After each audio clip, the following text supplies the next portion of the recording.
Story 1. Echoes of the Multiverse.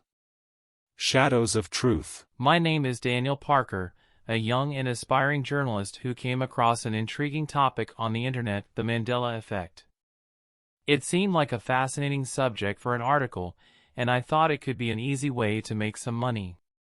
Little did I know that this innocent curiosity would lead me down a path filled with shadows and secrets.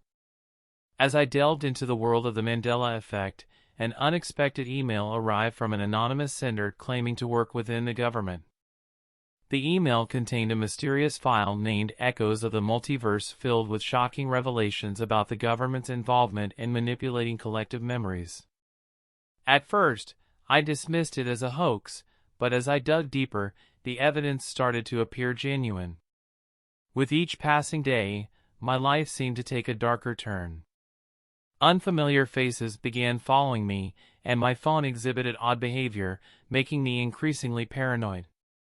It became clear that someone was watching my every move, and I couldn't help but suspect the government's involvement. Amidst the growing tension, a call came in from a woman who identified herself as Alaya. Her voice was calm yet assertive, and she warned me, "Daniel, you're in grave danger. The government knows what you've uncovered, and they won't stop until they silence you. You need to disappear, go into hiding, and protect yourself at all costs." Startled by the urgency in her voice, I asked, "Who are you? How do you know all this?" "I'm Alaya, and that's all I can tell you about myself," she replied cryptically. "What's important now is your safety and the truth you've uncovered. They have eyes and ears everywhere, and they won't hesitate to eliminate anyone who threatens their secrets." "What do they want from me?" I asked, fear and curiosity warring within me. "They want to control the narrative, Daniel. The Mandela Effect is just the tip of the iceberg. The government has been manipulating collective memories for their gain, and they'll do anything to keep it hidden," Alaya explained. "But why me?" "I'm just a journalist," I protested. "Your article struck a nerve," she said. "You're closer to the truth than you realize. They see you as a threat, and that's why you must vanish." Confused and overwhelmed, I asked, "What should I do? Where should I go?" Alaya's voice softened. "Head to the Swiss Alps, find a remote cabin, and lay low.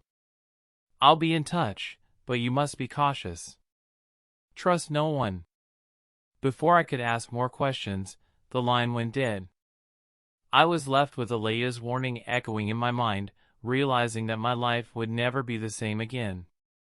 The government's secrets had pulled me into a dangerous game, and Alaya was my only hope for survival.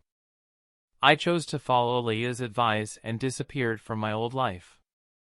Seeking refuge in a remote cabin deep in the Swiss Alps, I lived in constant fear, always looking over my shoulder, unsure of who I could trust. Loneliness weighed heavily on my heart, and I couldn't help but wonder about Alaya's intentions and who she truly was. As I gathered evidence to support my findings, I realized that the deeper I went, the more perilous it became. Some truths were best left uncovered, but my conscience wouldn't allow me to back down.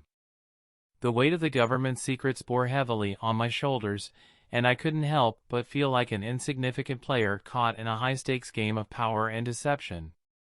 The more I uncovered, the more I understood the gravity of the situation. During one particularly intense night, as the howling winds echoed through the mountain peaks, a creeping sense of paranoia enveloped me. I couldn't help but wonder if someone had managed to trace my location. Had I been too careless? Was my every move being monitored? The gravity of the situation demanded utmost caution. I strictly communicated with the outside world through encrypted channels and took meticulous care to cover my tracks. Even so, I couldn't shake the feeling that eyes were always upon me, waiting for the perfect moment to strike.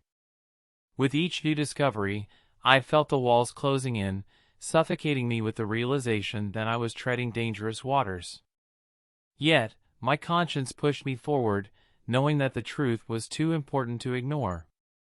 Throughout my time in hiding, Alaya remained an enigmatic presence. I never received any direct messages or calls from her, leaving me with a sense of both gratitude and curiosity about her true motives. Instead, I found myself relying on the cryptic voice message she had sent during our initial call. Clues and hints scattered throughout the echoes of the Multiverse file became my guide, leading me deeper into the labyrinth of government secrets and manipulations.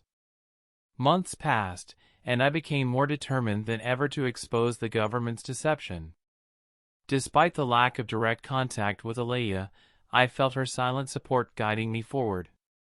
It was as if her presence lingered in the shadows, a reassuring presence that I was not alone in my quest for truth. One fateful day, as I was piecing together another crucial part of the puzzle, I stumbled upon a hidden message within the file. It contained a set of coordinates and a date, a coded message that seemed to be Alaya's way of communicating with me. With a sense of trepidation and excitement, I followed the coordinates, leading me to an abandoned warehouse on the outskirts of Zurich. On the specified date, I cautiously approached the derelict building, not knowing what to expect. As I entered the dimly lit warehouse, I discovered a hidden room filled with cutting-edge technology and information boards detailing the government's sinister activities. It was apparent that this secret location had been specially created for me by Alaya, a place where she intended to aid me in my quest. Yet, there was still no sign of her. Instead, a recorded voice message played, in which Alaya explained that she could not meet me in person for fear of revealing her true identity. Her mission was to protect the truth and guide those brave enough to challenge the government's deceptions. In me, she saw the potential to make a difference. Armed with this newfound knowledge and inspiration, I continued my investigation with renewed vigor. Alaya's guidance had opened new doors and revealed the depths of the government's corruption. As I published my findings and exposed the truth to the public, Alaya's influence spread far beyond the shadows. A network of truth seekers emerged, carrying on her legacy and fighting against the government's manipulations. In the end, I had become more than just a journalist. I had become a beacon of truth in a world shrouded in deception. Alaya's silent support had changed my life forever, and while I might never fully understand her true origins, her impact on my journey was undeniable. And so, the story of my quest for truth continued to echo through time. Alaya remained an enigmatic figure, her identity forever concealed in the shadows, but her legacy lived on in the hearts of those who dared to challenge the illusions of power.